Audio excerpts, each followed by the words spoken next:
People say you can't change your career at 30, that's when you're meant to be settling down. You can't change your career at 35, you should have had it figured out by then. Oh my God, you're not married at 38? What the hell are you doing with your life? Who comes up with this stuff? I have no idea. But this stuff plagues so many people that I speak to. So many people open up to me and say, Jay, I just don't know how to change. Is it possible? What do you think this guy was before he became who he is? He used to be a PE teacher, right? Sports teacher at a high school. How about her? She was a telemarketer for 2 weeks. How about her? She applied to be a funeral director.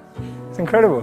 What happens in society is that we're clouded by the noise of family expectations, the noise of our parents, the noise of our brothers and sisters' expectations. I grew up in a family where you could either be a doctor, a lawyer, or a failure, right? Those were my 3 options. Anything else would just count me as a failure. I would have failed. So basically I failed, right? I'm standing up here in front of you all as a failure. I lived as a monk for 3 years. I committed career suicide. I turned down 2 amazing corporate job offers when I graduated from business school. I shaved my hair, I wore robes, and lived out of a gym locker for 3 years. And I did that because I thought I was going to do something meaningful, help impact the world. And it was one of the best experiences of my life. But more than becoming a monk, what that trained me to do was drop out with the rules. People told me, if you come back in 3 years, you'll never get a job. They told me, if you become a monk, people are going to think you weird forever. No girl's ever going to talk to you. People told me, they were like, well, when you come back to real life, like, will you even be able to talk English? Like, people were just really weirded out. I'm just like, okay, I think monks speak English. And there was so much different noise that I was hearing when I made that decision.